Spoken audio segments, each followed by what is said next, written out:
Marcus had spent 28 years protecting other people's systems. As a network security analyst for a mid-sized financial services firm in eastern Pennsylvania, he'd seen the worst of what hackers could do: ransomware attacks, phishing schemes, social engineering cons designed to crack even the most careful employees. He considered himself immune.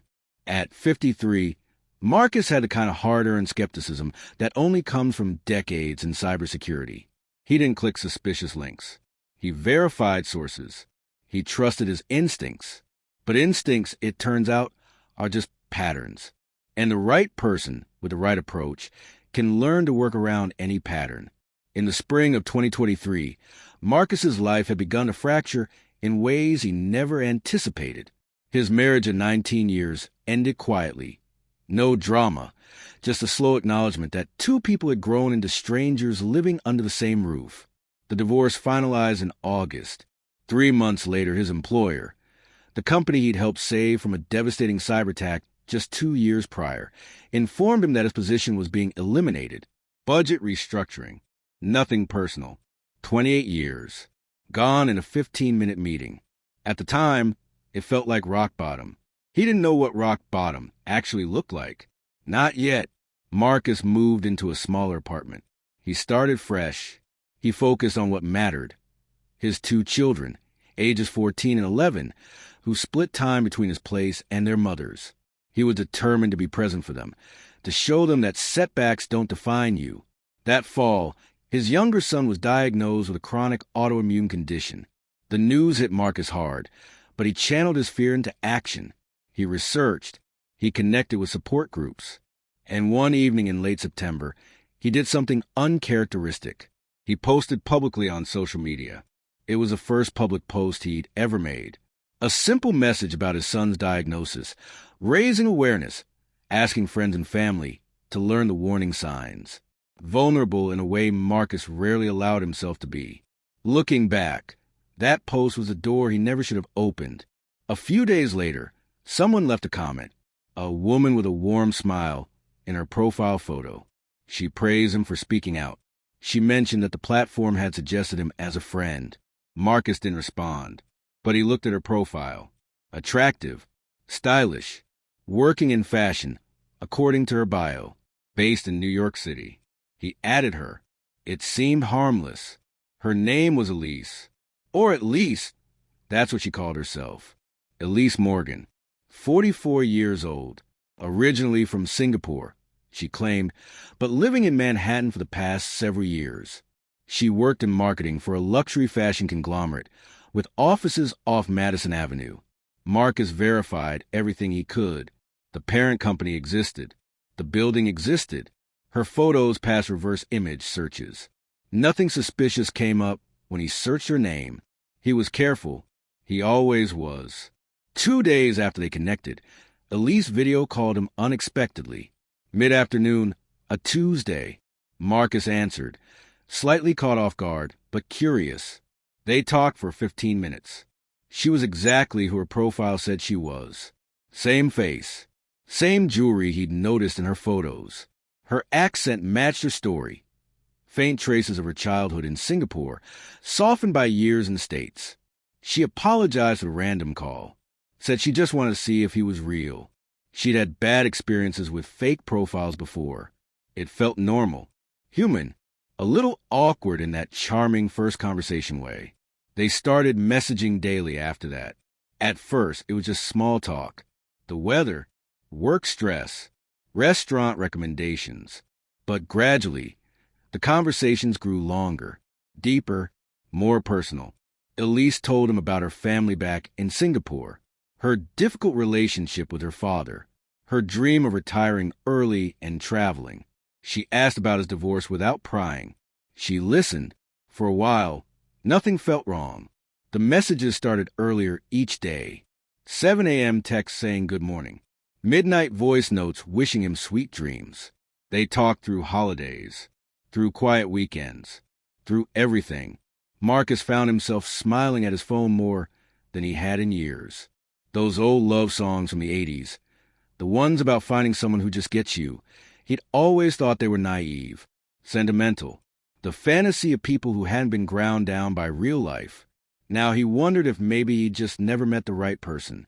Here's the thing about loneliness. It doesn't make you stupid. It makes you hopeful. And hope in the right hands is the most dangerous tool in the world. Marcus never questioned why a beautiful, successful woman would be interested in a recently divorced IT guy in his 50s. He should have. But every time doubt crept in, Elise seemed to sense it. A well-timed voice message, a sweet photo, a small vulnerability shared at exactly the right moment. She wasn't just getting to know him. She was learning him. 2 months into their relationship, Elise mentioned her investments for the first time. It was casual, almost an aside. She was talking about her plans for early retirement, and she mentioned that she'd been doing well with cryptocurrency. Nothing aggressive, just a passing comment. Marcus had opinions about crypto. Most IT professionals did. He understood the technology, blockchain, decentralization, smart contracts. But he also understood volatility, risk, the way retail investors got crushed when markets swung. He told her as much. Elise didn't push back. She simply explained how she found a more stable approach. Yield farming, she called it, lending her holdings to earn consistent interest. Her sister had gotten her into it a couple years back. She made it sound boring, responsible, like a high-yield savings account, just with better returns. At the time, it felt like nothing, but she mentioned it again a few weeks later, and again after that, each time a little more specific, each time a little more casual, like she wasn't really trying to convince him of anything. Marcus started asking questions. She answered patiently, sending him screenshots of her portfolio, modest gains, consistent returns. Nothing that screamed too good to be true. In January, Elise introduced him to the platform she used, a site called something like CoinFlow or Yield Trust, one of dozens of similar-looking crypto lending services that had popped up in recent years. She walked him through the interface, showed him how deposits worked, explained the fee structure. The minimum investment was high, $40,000. Marcus hesitated, but Elise wasn't pushy. She told him to take his time, do his research. There was no rush. This was just how she'd been growing her savings, and she thought he might find it interesting, given his tech background. She understood if it wasn't for him. That's what made it work. She never seemed desperate for him to invest. She presented it as sharing something that had helped her, not selling him something she needed him to buy. One night, after a particularly long conversation about their future, vague but hopeful, the way new relationships allow, Marcus decided to try it. He transferred $40,000 from his savings to a well-known cryptocurrency exchange, a legitimate platform, regulated, trusted. Then, following Elise's instructions, he moved the funds to the lending site. Within a week, he'd earned $1,500 in interest. The money appeared in his account. Real, withdrawable. This is where everything changed. There's a term used by scammers, letting them taste it. The first returns are always real. They have to be. The victim needs to believe the system works before they'll commit to anything larger. Marcus tasted it, and it tasted like freedom. He invested more. $50,000, then $75,000. Each time, he watched the interest accumulate. Each time, he felt more confident. His banks flagged the transfers. Fraud alerts. Phone calls from representatives asking if he was certain about what he was doing. He assured them he was. These were legitimate exchanges. This was his money. He knew what he was doing. He was a cybersecurity professional. He didn't fall for scams. By late February, Marcus had over $100,000 on the platform. His balance was growing daily. The interface looked professional. The customer service responded promptly. Everything felt real. Then the requirements changed. The platform notified him that to continue earning at the current rate, he needed to increase his stake. The new minimum was $100,000. Marcus paused. That was a significant jump, but Elise reassured him. She sent screenshots of her own account, a balance in the millions, generating tens of thousands in weekly interest. She explained that higher-tier investors got better rates. It was how the platform worked. Standard stuff. He believed her. For a while, Everything seemed fine. Marcus continued investing. His relationship with Elise deepened. They talked about meeting in person. Maybe a trip to New York. Maybe something more permanent down the line. He mentioned her to a few friends. They were happy for him. Finally moving on after the divorce. But he didn't share details about the investments. Some part of him understood that explaining it would sound strange, so he kept that part private. That should have been a warning sign. By early March, Marcus had transferred almost his entire savings to platform, $280,000.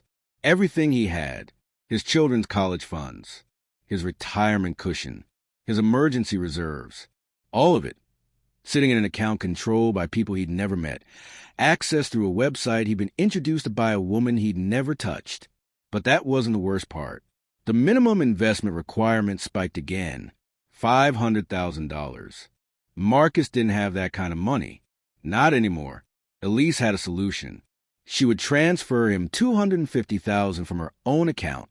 He could combine it with what he had left and make the investment together. A joint venture. Proof of how much she trusted him. The money appeared in his wallet within hours. Marcus scraped together every remaining cent he could access. He made the $500,000 investment. Their investment. Together, he had nothing left. Not enough to cover his monthly bills. But it didn't matter.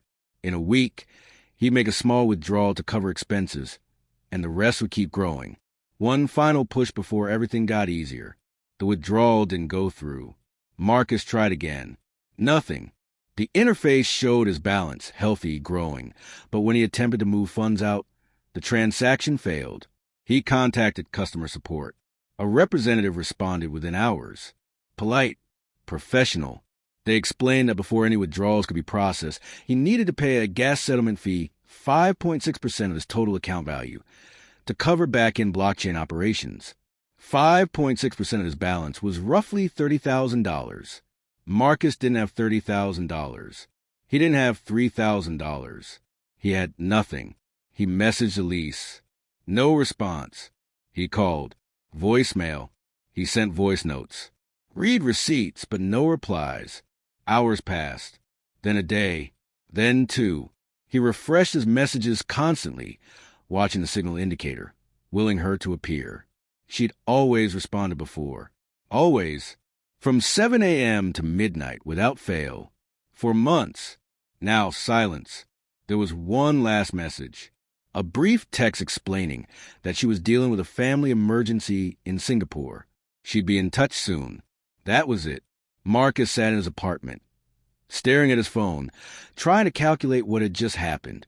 The math didn't work. None of it worked.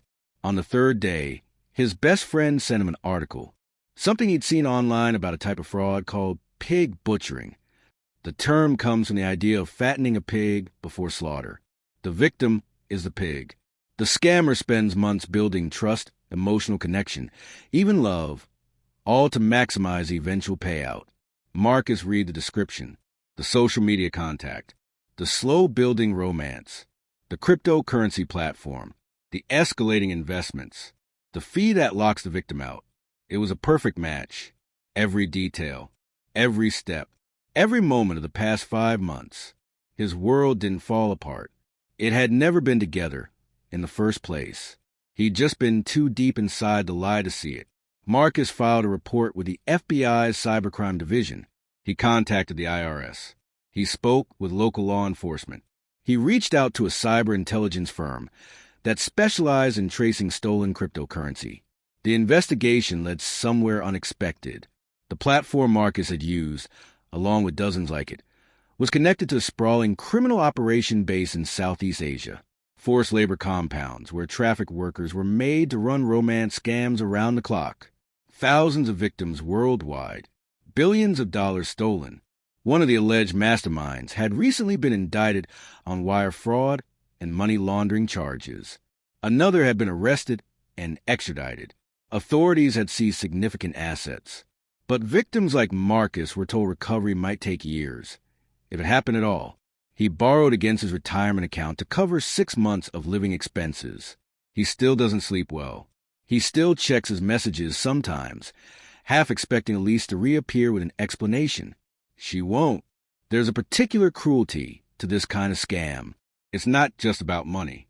It's about exploiting the most human parts of us, the desire to connect, to be seen, to believe that something good might still happen. Marcus did everything right by conventional standards. He verified photos. He made video calls. He researched the company. He used legitimate exchanges. He was a trained cybersecurity professional with decades of experience. None of it mattered, because this wasn't a hack. It wasn't a phishing email. It wasn't malware. It was patience. It was research. It was 5 months of daily conversation, learning exactly which buttons to push and when. The most sophisticated security system in the world can't protect you from someone willing to spend half a year becoming the person you need them to be. Marcus knows that now.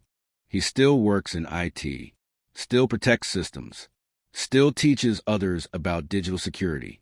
But when people ask him what the biggest threat is, he doesn't talk about ransomware or zero-day exploits. He talks about trust. How we all think we're too smart to be fooled. How we think we'd see it coming. How we think we'd never let someone in that far without knowing who they really are. He thought that too, until the messages stopped, and the silence told him everything he should have known from the beginning.